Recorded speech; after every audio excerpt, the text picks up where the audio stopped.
everyone. This is Jyotsna, and my students like to call me Coach Joe. I have an immense privilege of interviewing somebody who is an absolute leader in the field.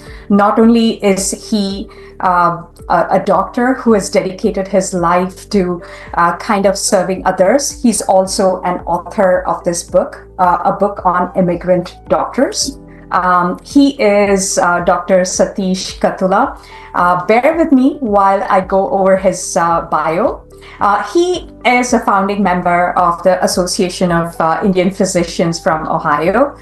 He's authored several peer-reviewed journals and everything. He's a board-certified hematologist and oncologist since 2022. And guess what? He's the president of American Association of Physicians of Indian origin.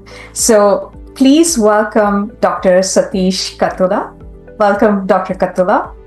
Thank you, Jyotsna. Thank you for having me. Yeah, wonderful. So we are going to talk about your book, which is on immigrant doctors. I really like what you have done with this book. The chapters were really, really good. It's almost like a handbook for anyone, any prospective immigrant doctor who's coming to the US. Yeah. So I want to ask you, what drove you to write this book? Well, I came here about 31 years ago as an immigrant physician, and I met a lot of people who have similar background like me. And I meet them in clinics, I meet them in hospitals, and we all have a common story. But a lot of people don't know about our struggles, how we come here, and what hurdles we go through, such as exams and cultural differences and some undertones, and sometimes, the outright discrimination, all that. A lot of people see what we have currently, but they do not really know our past and what really we had to go through to get to this stage. And that's why I wanted to write a book.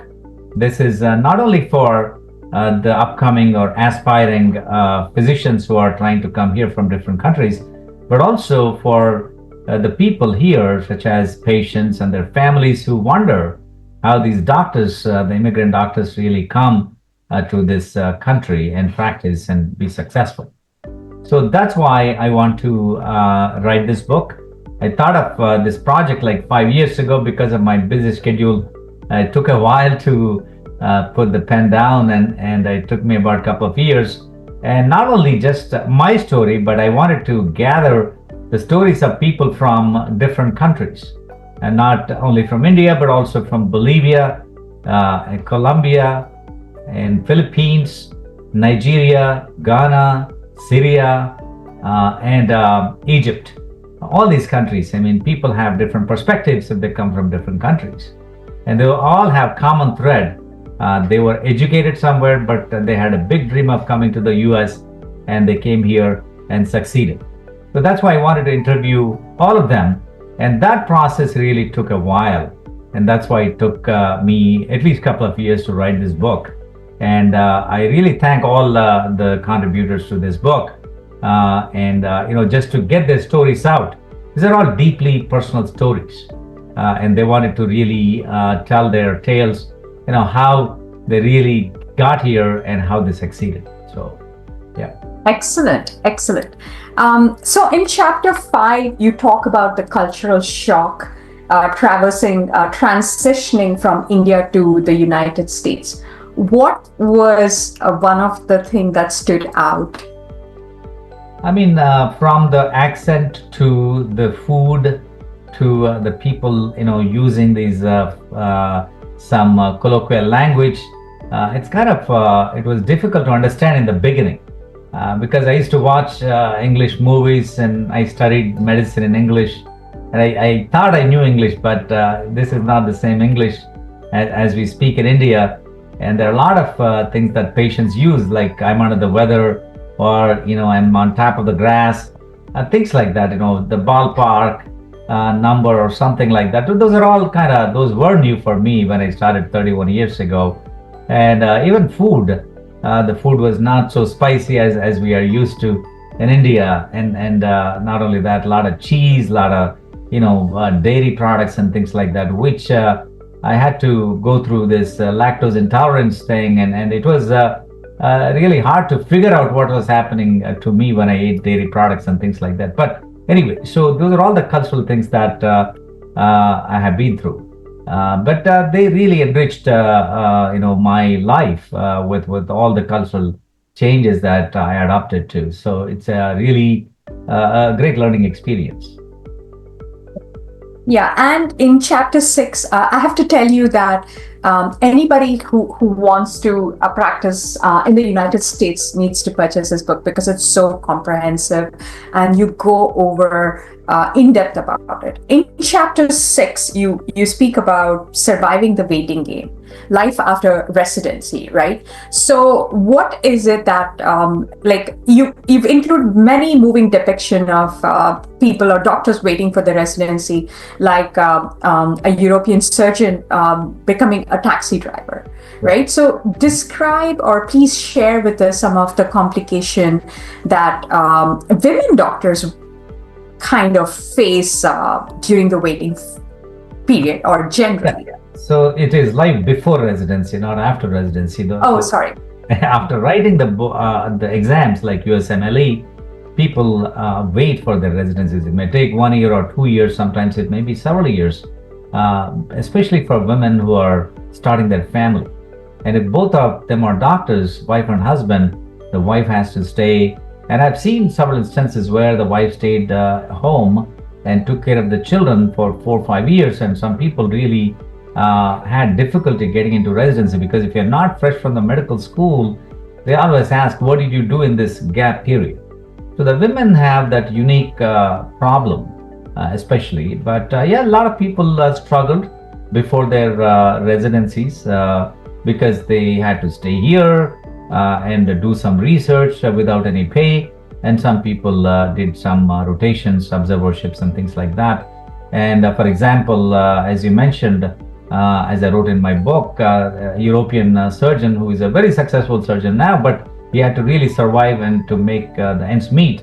So he had to drive a taxi really to survive.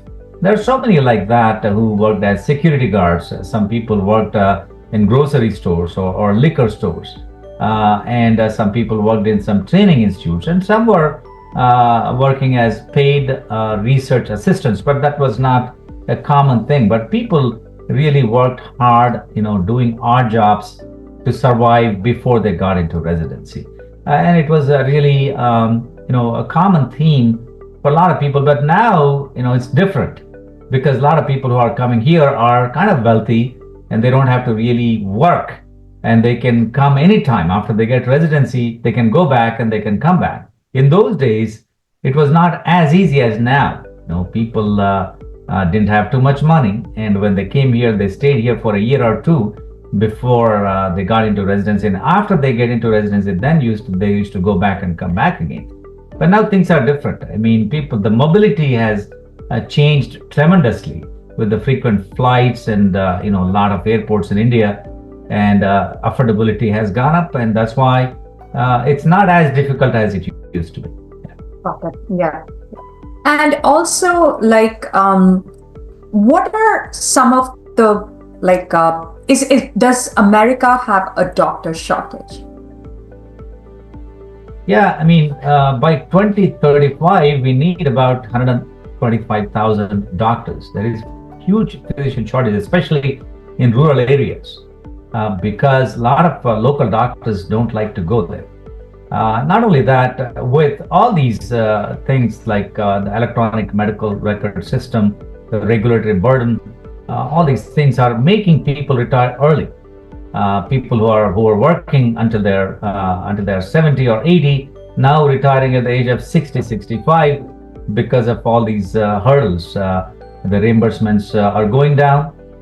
The complexity of medical practice is going up. So that's why they want to retire early. So there is a need. Also, people are retiring early. That's why there is shortage of physicians. Wonderful. And also, I see in chapter 9, this is a very interesting chapter where you share about exploring the US education system, learning as a parent, right? So, obviously, when your children were applying to colleges and all that, you got to experience the American education. So, Yes. what is your take on the American education?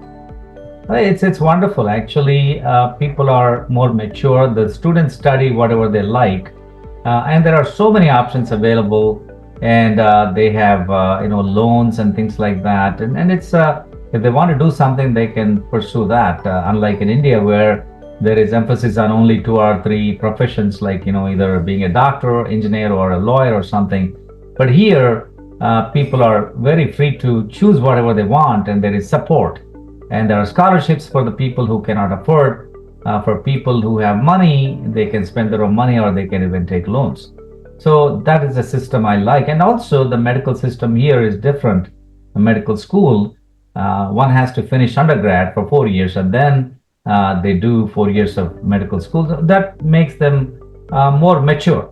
Unlike in India, where you start your medical school at the age of 16 or 17, I think that's too early, because you don't even know whether you want to be a doctor or not. Is it because of societal pressure, parental pressure? So that's why people do medicine, tend to do, not everybody, but at least some of them.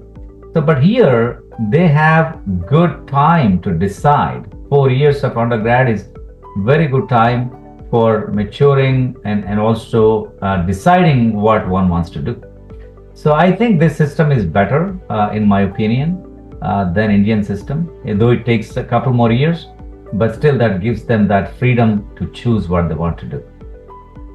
Got it. And I like your book because there's a lot of focus on the IMGs, which are the international medical graduates, right? So that's pretty good. But what are the visa challenges that the IMGs face? And do you think the current situation makes it much harder for IMGs to come into the US and serve? What is your opinion on that? Yeah, the visas are becoming difficult and difficult every year, especially this year. A lot of residents, incoming residents, even though they got into residency position here, they did not get interview slots for J1 visas. And API, and personally, I called Indian Embassy. I called several congressmen, and tried to help them to open up the slots. And other leaders also from API and AMA worked hard to open those slots so that the students can attend the interviews and come here in time to start their residencies. So it is becoming difficult every year. So let me give you some perspective. In 1970s, where there was a huge need for doctors, they were giving green cards and sending limos to the airport to be picked up.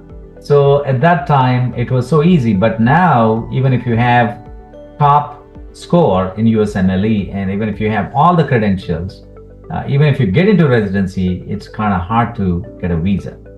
So, and that's why, it's a changing every year, that makes it difficult for other immigrant doctors to come to this country. I think we do need doctors here, so I think we should let more people in, more talented people, I'm saying, legally. I encourage the government to really take care of that, because we need good doctors in this country. And there are doctors in this country, but there is maldistribution. They are in bigger cities, but not in rural areas. So if we really want to address that issue, we need to welcome talent, especially in healthcare profession. Yeah. So I see you helping out a lot of students and international doctors, right? One of them is Vikas, the Indian student wanting to take USMLE. They ask you a lot of questions, right? So what is your interactions with students like that, and why do you actually do that? Well, it gives me pleasure. Mentoring students is my passion, and I've mentored hundreds of students and residents, and I really like, because I went through this before, so I just want to give them some guidance. For me, I did get some guidance from some relatives, some friends at that time. So it's time to pay back, and I like to mentor them and tell them the real story, tell them the practicality of coming here. What are the good things here? What are the bad things here? And same thing, what they have going in India. So it's actually a gratifying thing for me, especially when I see somebody like Vikas, who came here and succeeded, and he became a very successful GI specialist. And he was in a dilemma whether to come to this country or not. When he communicated with me, you probably have read that in my book, what I really told him, what things he has to look at. Certainly he did, and he was able to come here and finish his residency fellowship and practicing as a GI specialist now. And I am mentoring through webinars and other things. It's an important thing for people to go into higher education. But the question is, some people, they want to stay back in India. Some people want to come here and settle down, and some people want to come here and get trained and then go back. With all kinds of people. So it's fun actually to talk to them and advise them. I really like it. Yeah. Excellent. And there's something very critical that's in chapter 14, where you talk about skilled but silent struggles of IMG. So can you throw some light about how they are able to compete, or what is their experience as, again, somebody who's like here, who studied here through the regular channels? Well, after the education, definitely. I mean, during the training also, we feel some undertones because of the cultural issues, mostly more than racial. Because our accent, our these things, the patients sometimes may not feel comfortable, and maybe they don't trust us. It takes a lot. We have to work harder to gain their trust. It's not as easy as for local people, local graduates, because they have the same accent, same cultural background. They can talk about the sports, they can talk about the movies, they can talk about the music, they can connect very well. But whereas people who came from other countries, it's not so easy. So and that cultural gap actually makes them think twice whether to go to a doctor who is foreign trained and foreign born. So these are all the things that we face, and we have to work harder. And not only that, when we see patients in the hospitals, they tend to speak low, and they don't want to really see us. They ask for, hey, do we have a white doctor? It doesn't happen that often. Happens very rarely, fortunately. Most of them are really good, tolerant, wonderful people. Otherwise, we wouldn't be here today. But there are some some things which happen, I think, in every country, not just unique to US, I would say. And then also in the administration too, if you want to really go up the ladder, you have to face more difficulties, and you have to be more talented to overcome all these hurdles. Your accent, your cultural thing, and you have to be really good at what you do to compensate all those things. I think there are certain issues, definitely. So we are skilled in many ways, but sometimes our cultural upbringing, we don't speak up, we don't really confront a lot of times. We are not really very strong in our opinions as other people are. So that also contributes to this. Yeah. Got it. We're not assertive enough to voice our opinion, right? Yeah. Yes. And also, I see another critical thing, which is the financial disparity, right? Right. That's common, right? Like you mentioned, like getting picked over others who are trained in the US, right? And of course, Say that you were back as an immigrant fresh from India. What would be something you would tell yourself to help you in that situation? Be persistent.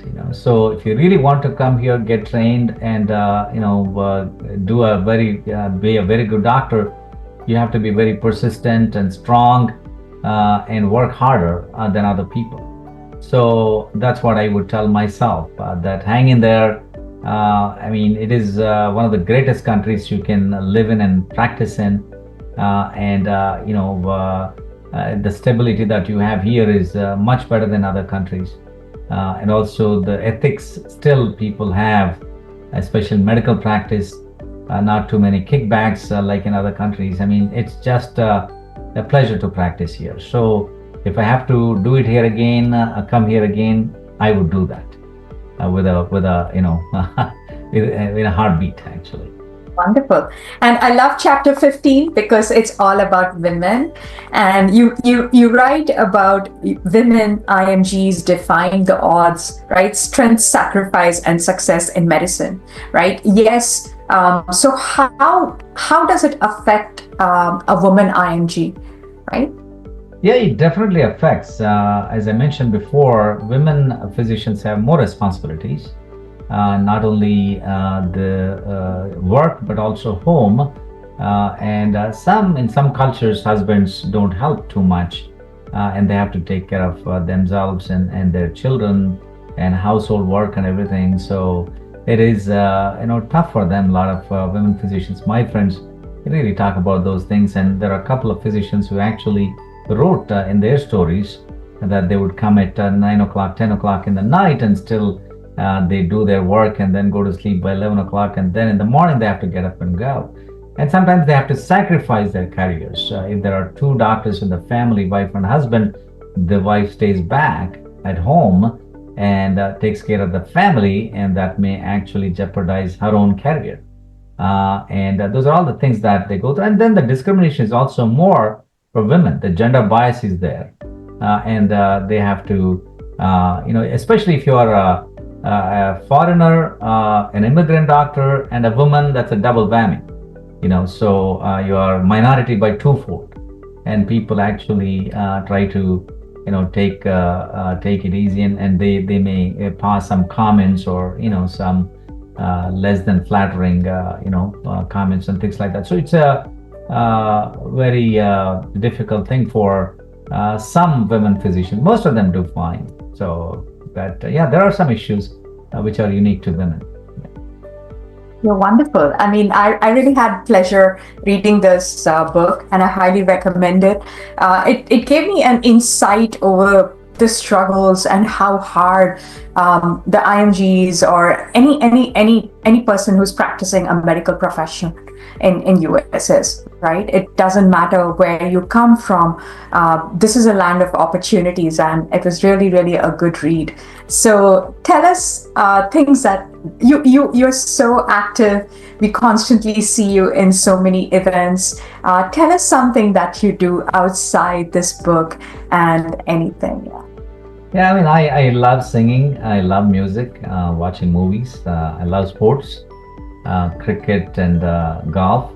I do play golf once in a while. I used to play more often, but now I've cut down because of other things. But like to travel. I like to spend time with friends. I'm very social. Those are all my hobbies.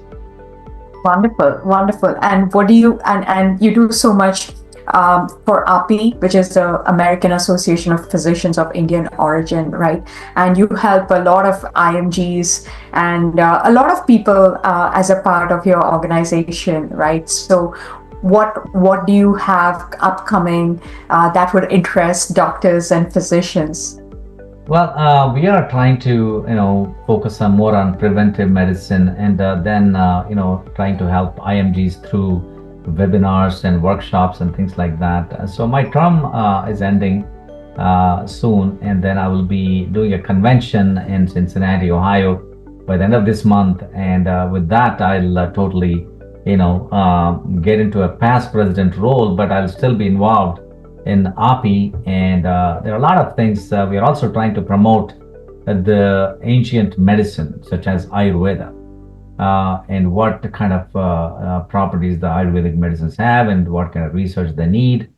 We are trying to collaborate with them and encourage them to do more research. And we also have some slots for the talks on integrative medicine in Ayurveda in the upcoming meeting in Cincinnati.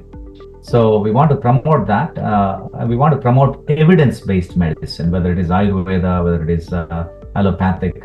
We need to have evidence for anything that we do, especially in medicine. So that's why we are trying to collaborate with certain Ayurvedic institutes and things like that. That's upcoming in the next year or so. And then we will be doing a global health summit in India. Again, we did one in October, promoting family practice and all that in India, and also preventive medicine. And I did what is called Global Healthcare Leadership Program in Harvard just last year. And I came up with a slogan called Stop 3 and Start 3. It's a lifestyle modification to reduce the burden of cancer. Stop 3 is stop smoking, stop alcohol, stop processed meat, and stop processed food in general. Start 3 is start physical activity, start screening for cancers, age-appropriate screening. And number 3, start vaccinations. For example, HPV vaccinations for teenagers and hepatitis B vaccination for those who have not been vaccinated yet. Those are all the things that we want to promote, because about 60% of cancers are related to lifestyle. So if we take care of this, we can reduce the burden of cancer significantly. So that's why we want to focus on these things, globally, not just here in US or in India, but that's what we are trying to do. And we are collaborating with what is called GAMES, Global Association of Indian Medical Students, and they are trying to do these camps, and they reached out to about 10,000 young girls to educate them about the risk factors for cervical cancer, which is HPV, human papilloma virus, and how to prevent that, and to have vaccinated, plus not only that, to have the pap smears done regularly, which people don't typically in India, especially in rural areas and underserved areas, so to speak. So that's why we want to promote that, the prevention aspect with pap smears and HPV vaccinations, especially for cervical cancers. Also, we are trying to focus on mammograms, or portable devices to detect breast cancer early, because early detection means higher rates of cure. So that's why we want to not only prevent by lifestyle modification, but also use some technologies where we can do mass screening to detect early cancers to increase the cure rate. Wonderful. Wonderful. You have a lot of projects that are coming up, which is very, very interesting. Thank you. And okay, one thing I always wanted to ask is, how do doctors deal with burnout? Right? You work very, very long hours, right? And it's like constant. Yes. It is a real thing. Burnout is a real thing. A lot of people get depressed, and their productivity goes down. And some people even commit suicides because of the burnout issues. So, but some people have, less hours. They cut down if they're really going through that phase. Also, they have other, avocations. Some people do have avocations, taking some time off for yourself, going on a tour or something with friends.